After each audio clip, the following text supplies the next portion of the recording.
Работодатели, которые в этом году трудоустроили молодых специалистов, смогут рассчитывать на господдержку. Речь об этом сегодня шла на круглом столе в общественной приемной главы. Важное условие – трудоустроенным работникам должно быть не более 30 лет. Это могут быть как выпускники колледжей и вузов без опыта работы, так и молодые люди без среднего профессионального и высшего образования. Инвалиды, дети-сироты, родители несовершеннолетних детей. Получить субсидию предприниматели могут только в том случае, если подобрали специалиста через Центр занятости или на портале «Работа России».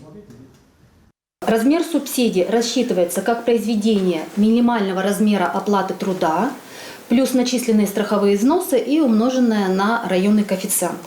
На каждого трудоустроенного гражданина работодатель сможет получить 3 выплаты.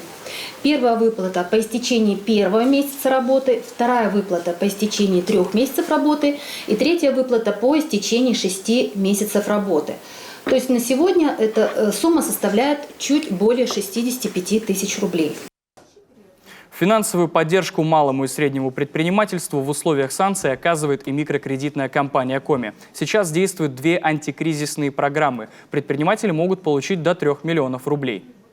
Особенность этих программ в том, что по антикризисной программе предоставляется отсрочка по уплате основного долга на первые 12 месяцев. То есть первые 12 месяцев предприниматель по программе платит только проценты.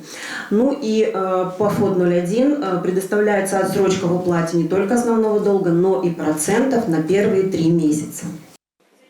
К мерам поддержки в условиях санкций можно отнести изменение сроков уплаты налогов по упрощенной схеме налогообложения для отдельных отраслей. Они продлеваются на 6 месяцев. При этом в новые сроки необходимо уплатить не всю сумму, а 1/6 часть. Далее налогоплательщик и уплачивает ежемесячно по 1/6 части суммы до полной уплаты налога или авансового платежа.